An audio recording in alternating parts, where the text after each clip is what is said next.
여러분, 장례식장과 상갓집에 조문을 다녀오실 때에는 반드시 들려야 하는 곳이 있으며 또한 절대 들려서는 안 되는 곳이 있습니다.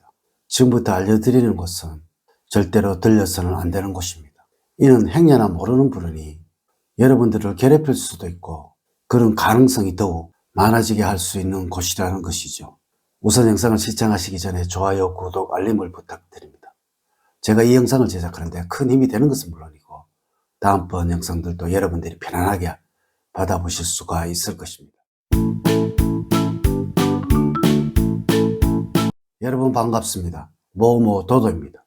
과거에는 상을 치를 때에는 마을에서 많은 도움을 받아야만 치르는 경우가 대부분이었습니다. 이래서 큰 해는 없었을 것이고, 하지만 객사라도 당한 사람이거나 호환이라도 당한 사람의 경우에는 가족들만이 상을 치르는 경우가 다반사였습니다. 이는 한이 많은 사람일 수가 있기에 그러했다는 것입니다. 하지만 현대의 경우에는 병원이나 전문 장례식장에서 상을 한꺼번에 여러 집에서 치르는 경우가 보편화되었습니다. 어떤 집의 상이 길상이고 어느 집의 상이 흉상인지 알 수가 없는 경우가 대부분이며, 행여 여러분들이 가는 상갓집의 이웃에 흉상이라도 있는 경우에는 기운이 약한 분이 있다면 반드시 큰 어려움이라도 겪는 경우가 있다는 것입니다. 반드시 이를 막기 위해서 육개장도 나누어 먹고 고춧가루도 가져가고 나름 여러 가지 대처도 하고 있지만, 그래도 한이 많은 호령은 저승으로 가는 것을 거부하는 경우가 있을 수가 있다는 것입니다. 우리 조상님들도 상갓집에 다녀오는 길에는 반드시 피해야 하는 곳이 있다고 했습니다. 자, 여러분, 상갓집과 장례식장에 문상을 다녀오시면서 절대로 들려서는 안 되는 곳입니다. 첫 번째, 외진 곳에는 혼자 있지는 않아야 합니다. 상갓집과 장례식장에는 혼자서는 가지를 않는 것이 원칙이라는 것을 알고는 계시는지요? 물론 다른 큰 일들이야 혼자서 가도 큰 상관이 없지만, 이 상갓집의 경우는 사실적으로 몇몇이 같이 가는 경우가 좋다는 것입니다. 여러분, 나이가 드신 분이나 몸이 약한 여성의 경우, 병이 있는 사람의 경우 상갓집에 가는 것을 웬만해서는 피해야 하는 이유는 바로 이분들이 기가 약할 가능성이 아주 많기에 그러한 것입니다.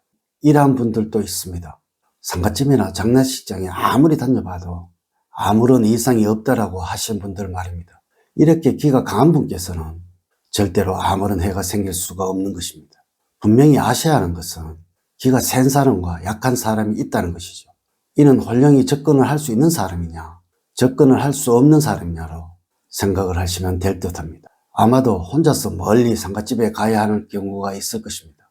이런 분이 상갓집에 다녀오시면서 쉬실 경우에는 사람이 많은 휴게소나 가게 등을 이용하시고, 혹시나 길가에 차를 세우고 쉬고자 하는 경우에는 가능하면 가로등이 아주 밝은 곳에 휴식을 취하는 것이 좋다는 것입니다. 이는 스스로 양기가 강해지면서 그 어떠한 홀령도 해를 주기가 어렵기에 그러하다는 것입니다. 두 번째, 나무와 물이 많은 곳은 못 본 척 지나가셔야 합니다. 물론 낮이라면 상관이 없지만 밤이라면 홀령이 가장 많은 곳이 나무와 물이 많은 곳이라는 것입니다. 여러분, 사실적으로 일반적인 경우가 아니라면, 특히 기가 약한 사람이 아니라면 홀령에 사람이 점령을 당하는 경우는 잘 없습니다. 음은 고정적이고 양은 활동적이라서 음의 기운이 양의 기운을 이기는 경우가 거의 없다는 것입니다. 하지만 음의 기운이 강해진다면 이는 전혀 다르게 흐른다는 것입니다. 이래서 우리 고전에 보면은 귀신의 활동을 물과 산으로 한정적으로 하고 있었다는 것입니다. 혹시 여러분들 이러한 소리를 들어보신 적이 있을 것입니다. 장례식장에 가서는 나무 밑에는 가지 말아야 한다는 말을 말입니다. 한을 품은 원기는 반드시 나무를 찾게 되고 그 나무를 통해서 자신의 기운이 강해지게 되어서 사람을 괴롭히고 있기에 그러하다는 것입니다. 물론 가로수가 한두 개 있는 경우라면, 또한 작은 개천이라면 문제가 될 것이 없을 것이나, 나무가 많은 공원이나 호수 산책로 같은 경우에는 상갓집에서 돌아오는 경우라면 절대로 들러서는 안 되는 곳이며, 더더욱 이런 곳에서 휴식을 취한다고 차를 세우면 안 되는 곳입니다. 세 번째, 여러분들 집으로 바로 돌아가셔서는 안 됩니다. 아주 바빠서 상갓집에서 사무실로 아니면 가게로 바로 일하러 가셔야 하는 분들은 말입니다.